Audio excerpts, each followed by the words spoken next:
I've got a figure versus figure battle for you today, featuring two big boys that were recently released in the Marvel Legends line. We have Ulik, the rock troll, one of the arch-enemies of Thor, and Rhino on the Spider-Man animated retro card. Here are the package backs for both these guys. Ulik has a very nice illustration, but I am partial to those retro cards, and as you can see, the card that the Rhino is on is enormous. Ulik the giant rock troll made his first appearance in Thor number 137 in 1967. He acts as an enforcer for King Gerudur of the rock trolls.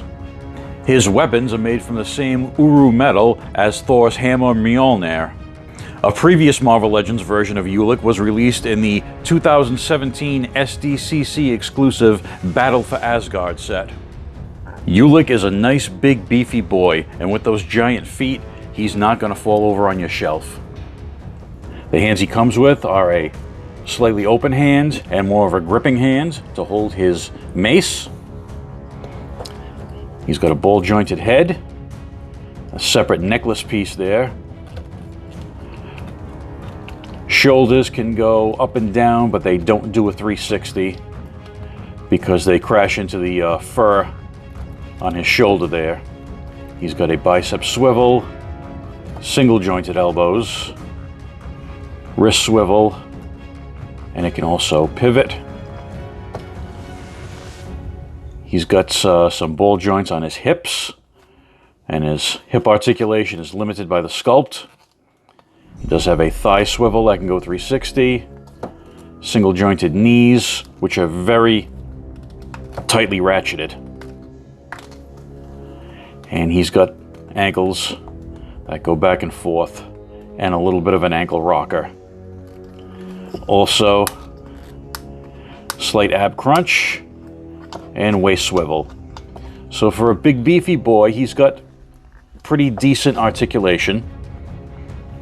I've seen some complaints about the painting of his eyes, and they do look a little bit wonky, but I think it just adds to that kind of crazy berserker look they're going for with that big toothy grin of his.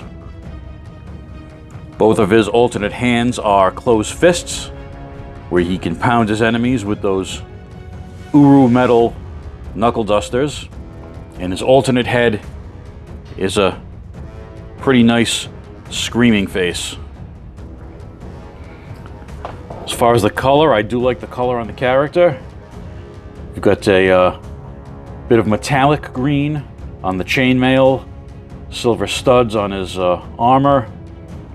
The orange is a nice color. It's more muted orange than they used on the Marvel Legends Tigra. She looked like a big Cheeto, but this more muted orange works really well with the green and the brown of his hair.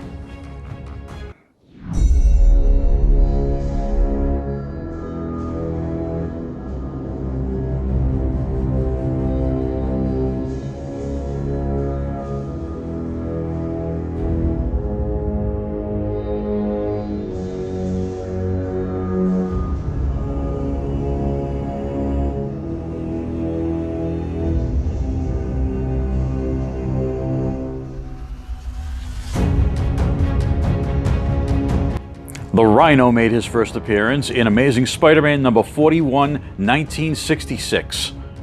Russian mobster Alexei Sitsevich was given different chemical and radiation treatments, including gamma radiation, and an indestructible rhino hide suit.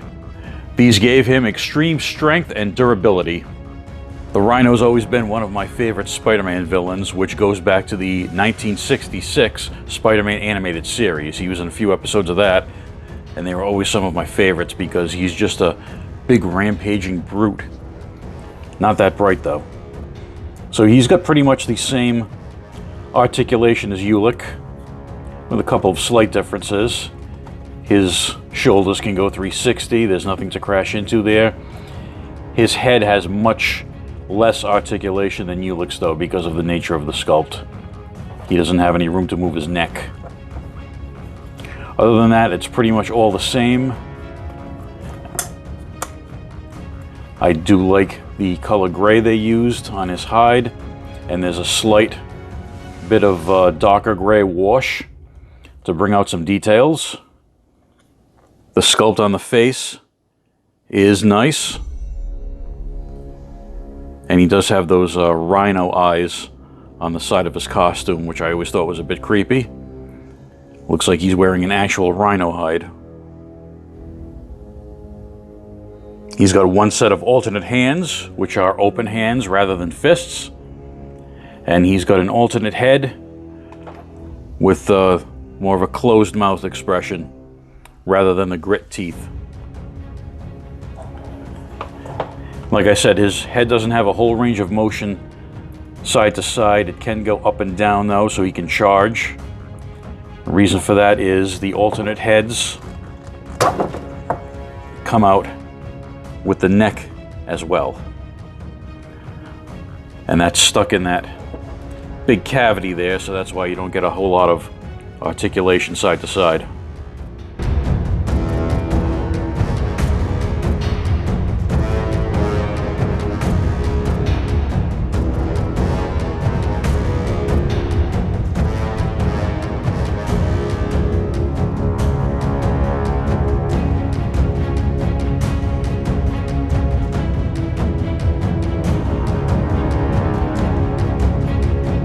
Despite the huge difference in package size, these are actually the same sized figures once out of the package, and that's because they do use the same buck.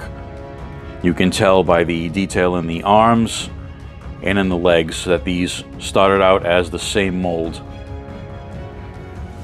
They added a few new bits of detail to Ulik, but they did start out on the same buck. Here's how Ulik measures up against the Marvel Legends 80th Anniversary Thor. And here's Rhino getting annoyed with the retro-carded Marvel Legends Spider-Man. So pitting them against each other, which do I think is the better figure?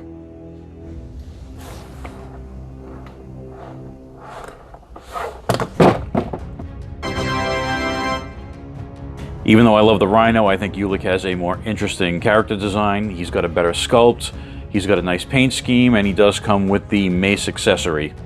So if I have to choose between these two bruisers, I'd have to pick Ulik. Do you agree? Let me know in the comments below. Thanks for watching, and I'll see you next time.